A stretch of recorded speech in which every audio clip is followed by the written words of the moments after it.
and welcome to the news on Canal de English with me, Annette Feti Somé. Our lead stories for tonight. Some 48 hours after the prices of beer were increased by 50 francs, Cameroonians are still reacting to the decision. Bar owners and consumers say the effect would be disastrous. As Cameroon plans to observe World Consumers Day tomorrow, the National Consumers League has qualified businessmen in the country as egoistic. Remarks made at a meeting where traders frowned at certain articles of the 2019 finance law protecting consumers. Honorable Kavaye Yege Jibril has again been re-elected as the House Speaker of the National Assembly. Developments will be yours right ahead.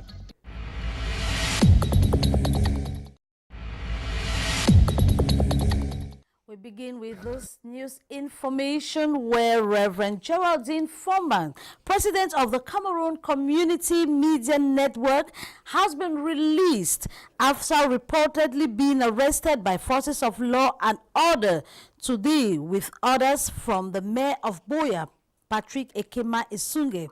Reverend Foreman was amongst journalists who took to the streets of Buea on a peaceful march to call for the return of peace in the region. The journalist carried placards denouncing killings and injustice.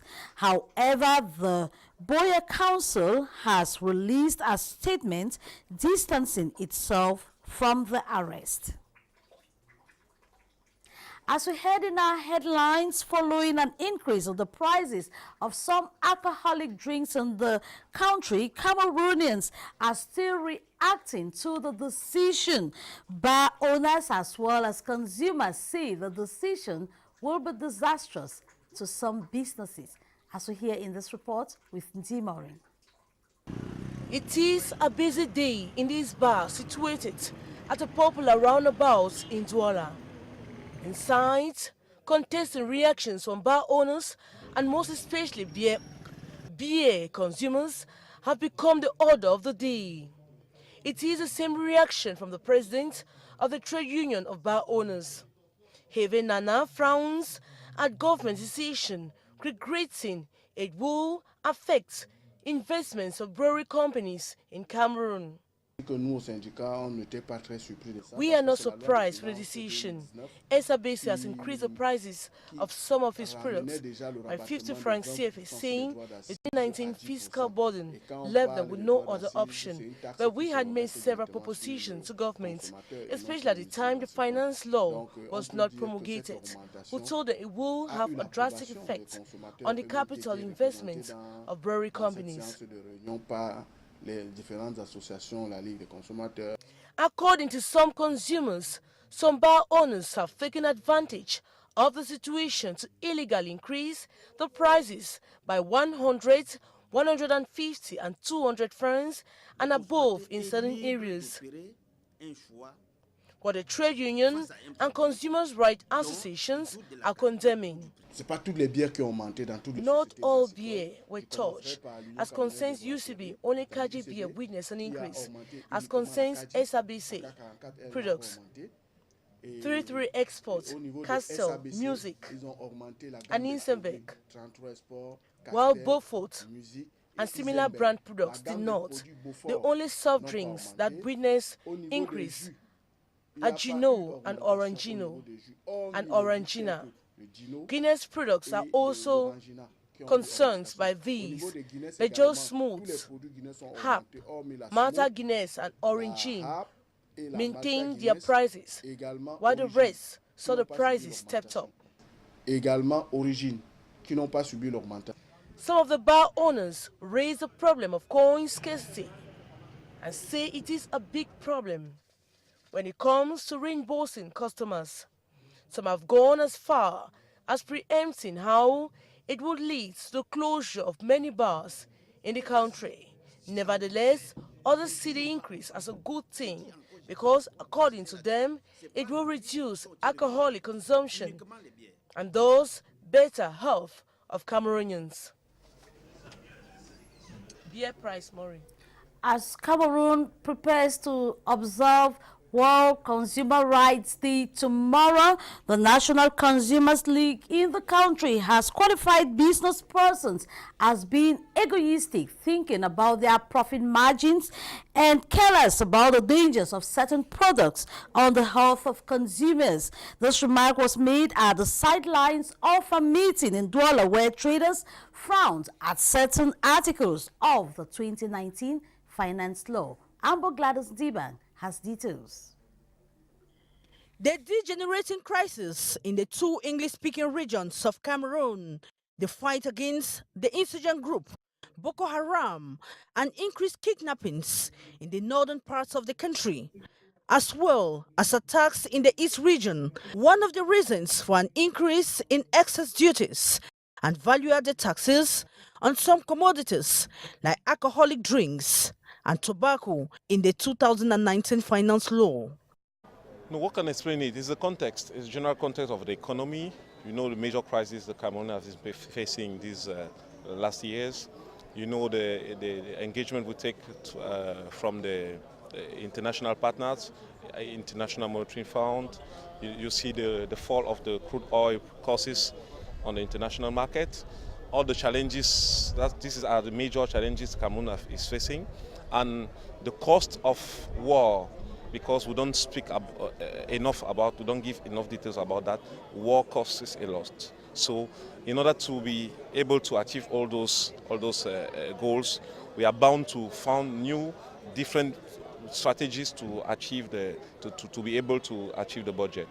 The National Association of Traders in Cameroon have expressed their indignation over Article 142, Section 7 of the Finance Law, emphasizing that high taxes and duties might lead to increased entry of contraband goods, fraud, and frustrate local enterprises.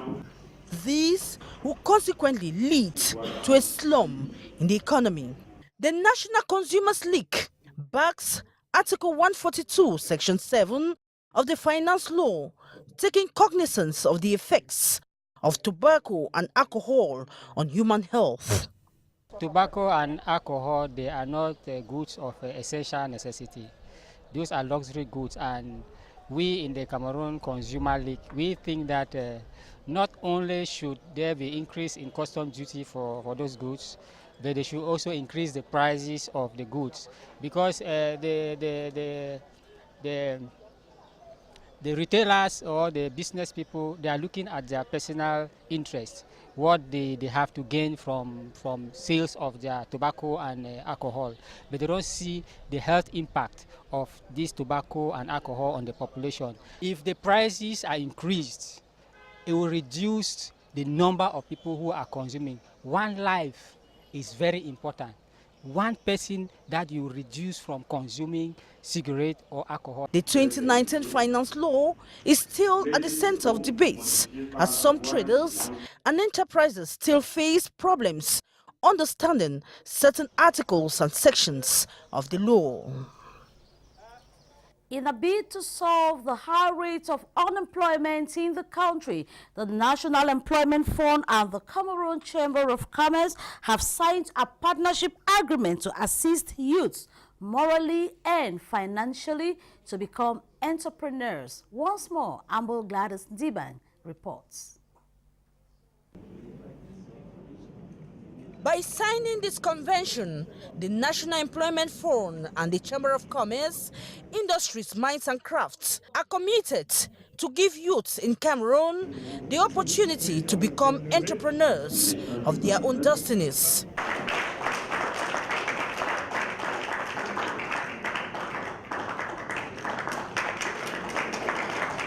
This is part of efforts to curb youth unemployment in the country.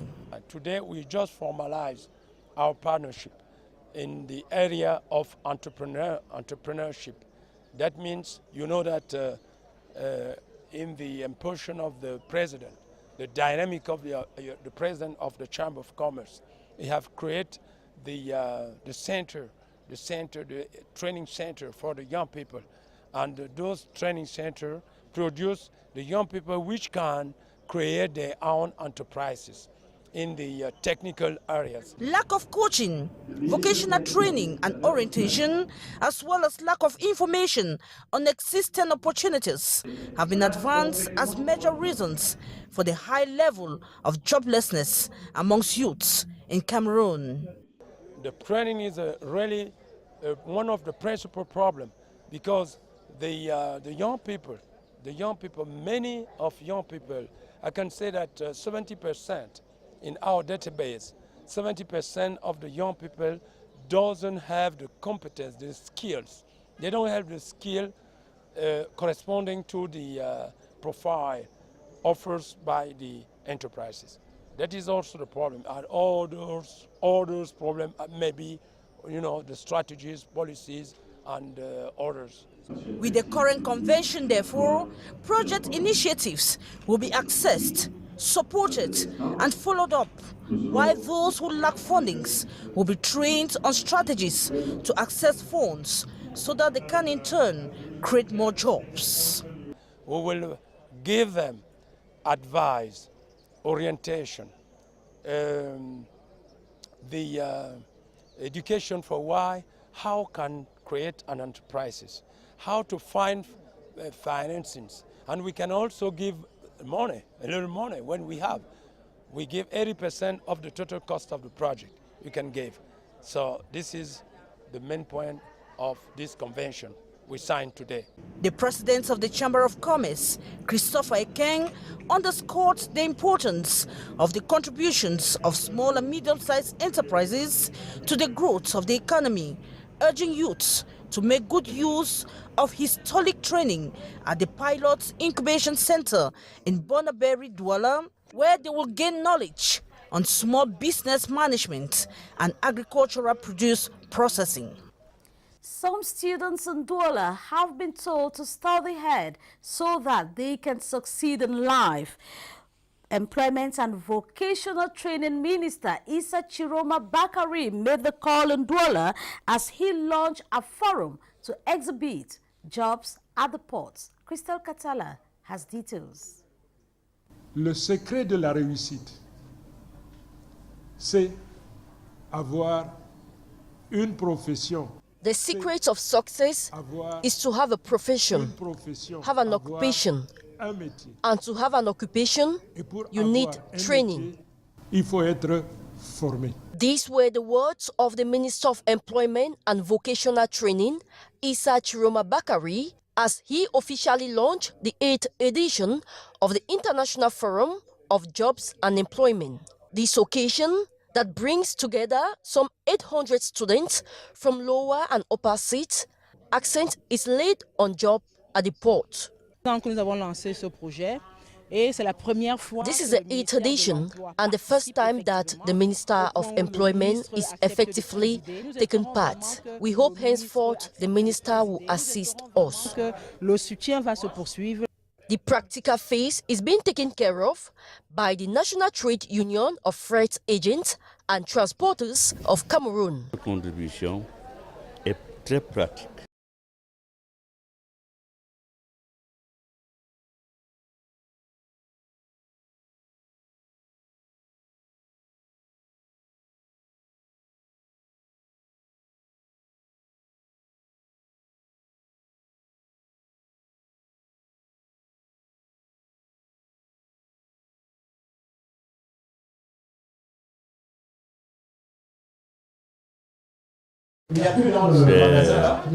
C'est les 20 nu-pieds. 80% des hommes qui vont en retraite. Our contribution is practical. We have carried out a demonstration of loading of ship for the minister to understand our job here at the port, because people think dockers are of no value. Dans leur vie de retraité. At the club of the Douala Autonomous Port, where the forum is unfolding from the 13th to the 15th, the objective is clear, that of coming up with an exchange platform. The Minister of Agriculture today visited a cocoa bean transformation industry in Kemkem in the Upper Camp Division of the West Region. Yesterday, he was in Banjul, where he visited our industry specialized in the transformation of green beans, as we hear in this report with Crystal Katala once more. A powerful delegation is accompanying the Minister of Agriculture and Rural Development as he visits the Prologue company in the West region. It is his first contact tour in the enterprise since his appointment as minister. The company, which employs over 16,000 Cameroonians, is specialized in the production and transformation of green beans with over 2,200 tons produced per year, an activity that contributes considerably to the economic development and well-being of the local population. There are women here who are expecting medals. Women who have spent 25 years here. This means women who have been here for long, because through Prologue we earn something, adding to what our own husband earn, and we manage to succeed. These are products that have also permitted the population to earn a living.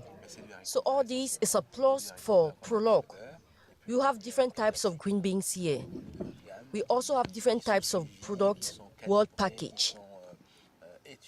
A tour in the food processing industry gave an opportunity to the minister to have an appraiser of its functioning. It is an enterprise that controls its products, from the root to the packaging. It is an enterprise that creates jobs, that mostly deals with females, reason why 70% of employees are women. The minister visit falls few days ahead of the launching of the agricultural season in the 7th Southern Regions, slated to take place in Bangante on the 15th of March. Honorable Kavaye Yege Jibril has again been re-elected as the House Speaker of the National Assembly. He was voted today as he got 118 votes, as we hear in the following report with Beatrice Gamo. Succeeding himself, Kavaye Yege Jibril has been re-elected to begin his 26th year as House Speaker of Cameroon's National Assembly. This was at a plenary Thursday, March 14 at the Ngwaikele Glass House, a session to elect the Bureau of the Lower House of Parliament, that is the National Assembly. And this son of Mother Tokombere subdivision of Mayo Sava division of the Far North region was able to win the day. 118 and the ground votes were 20.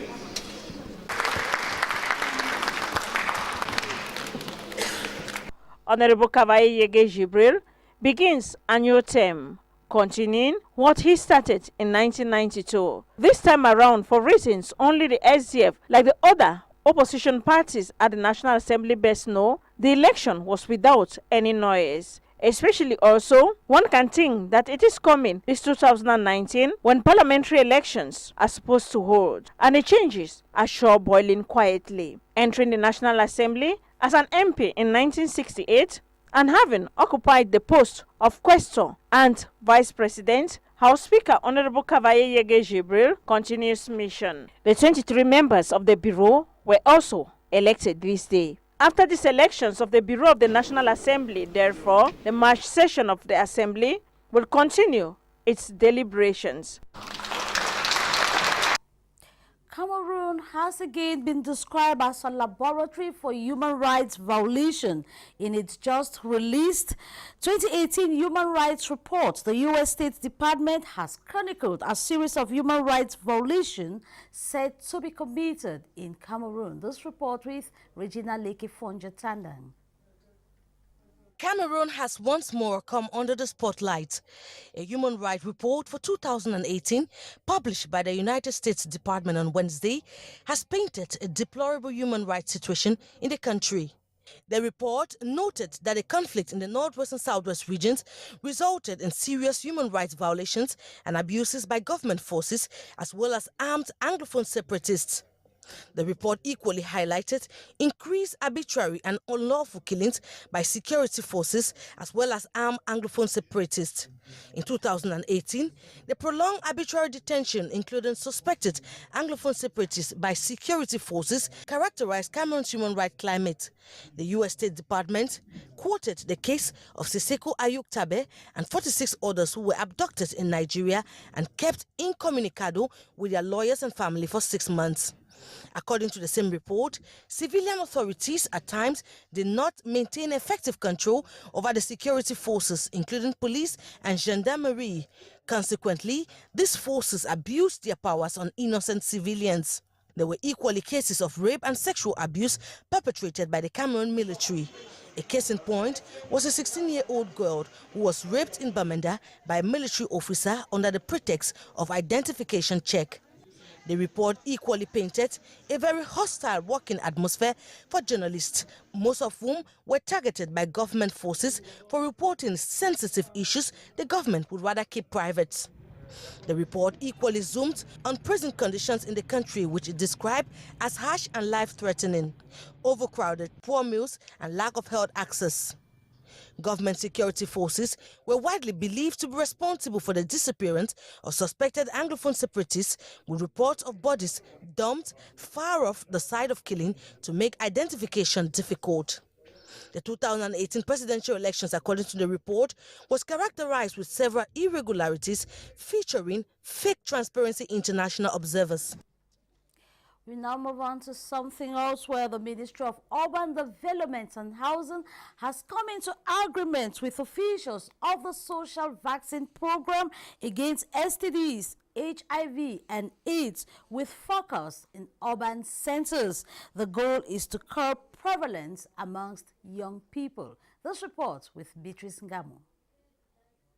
The youths make up the majority of the population here in Cameroon, and this strata of the society is most vulnerable to HIV/AIDS pandemic with a prevalence rate at 9.05%. And the pandemic is creating more and more ravages in the education milieu and amongst the youths. And the social vaccine program is the answer to this preoccupation, out to fight against STI and HIV and AIDS in educational and social milieu. The commitment and engagement of all imperative. Thank you. Thank you.